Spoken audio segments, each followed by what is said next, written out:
Hello' friend, আপোনালোক সকলোৱে নিশ্চয় ভালে আছে চাগে। ময়ো ভালে আছোঁ আৰু ভাবিলোঁ গধূলি সময়ত চাহৰ লগত কি খাম আৰু ভাবি থাকোঁতেই হঠাতে খুৰমালৈ মনত পৰিলে আৰু ভবামতে কাম হৈ গ'ল। খুৰমা এতিয়া বনাই শেষ কৰিলোঁ। চাহৰ লগত এতিয়া খুৰমাই খাম আৰু তাৰপিছত এতিয়া নিধিৰ বেগৰ পৰা এটা এটাকৈ বস্তু উলিয়াই আছে আৰু মই আপোনালোকৰ লগত সেইটোৱে শ্বেয়াৰ কৰিম। নিধিৰ বেগতনো কি কি আছে, নিধিৰ খেলা বেগখনত। গতিকে ব'লক এতিয়া ভিডিঅ'টো আৰম্ভ কৰোঁ আৰু আপোনালোকে শেষত জনাব ভিডিঅ'টো চাই কেনেকৈ পালে।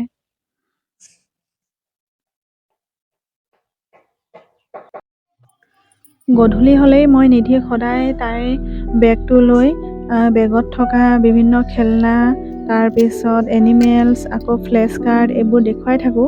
কিন্তু তাই আজি কি মনত পৰিলে জানো, হঠাতে নিজেই মই চাহ খাই থকা সময়ত বেগ বুলি ক'লে। তাৰপিছত বেগটো মই তাইক উলিয়াই দিলোঁ আৰু বেগটো দিয়াৰ লগে লগে তাই বিচনাত বেগৰ পৰা উলিয়াই বস্তুবোৰ ইমান ধুনীয়াকৈ থৈছে।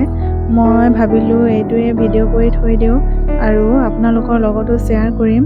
গতিকে আপোনালোকে চাবচোন তাই কিমান ধুনীয়াকৈ বস্তুবোৰ উলিয়াই আছে। দিনটো তাইৰ লগত থাকিব নোৱাৰোঁ কাৰণে স্কুলৰ পৰা আহিয়েই তাইৰ লগতে সময়খিনি পাৰ কৰোঁ আৰু তাইৰ লগতে খেলোঁ, হাঁহোঁ, লগতে কেতিয়াবা তাই ভাল পোৱা কামবোৰ কৰি দেখাওঁ। সেইকাৰণে মই তাইৰ কাৰণে এইবোৰ এনিমেলছ, তাৰপিছত এইটো বাৰ্থডে কেক এইবোৰ অৰ্ডাৰ কৰি দিছোঁ ফ্লিপকাৰ্টৰ পৰা। সেইখিনিয়ে তাই খেলি থাকে আৰু এতিয়া এনিমেলছখিনি তাই ধুনীয়াকৈ সজাই থৈছে থিয় কৰাই। আপোনালোকে ভিডিঅ'টো শেষলৈকে চাব আৰু যদি ভাল পায় তেতিয়াহ'লে লাইক কৰিব, কমেণ্ট কৰিব, লগতে চেনেলটো ছাবস্ক্ৰাইব কৰি ওচৰতে থকা বেল বাটনটো ক্লিক কৰি ৰাখিব। তেতিয়া মই ভিডিঅ' আপলোড কৰাৰ লগে লগে আপোনালোকে ভিডিঅ'সমূহ পাবলৈ সক্ষম হ'ব। গতিকে ভিডিঅ'টো শেষলৈকে চাব।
যাবি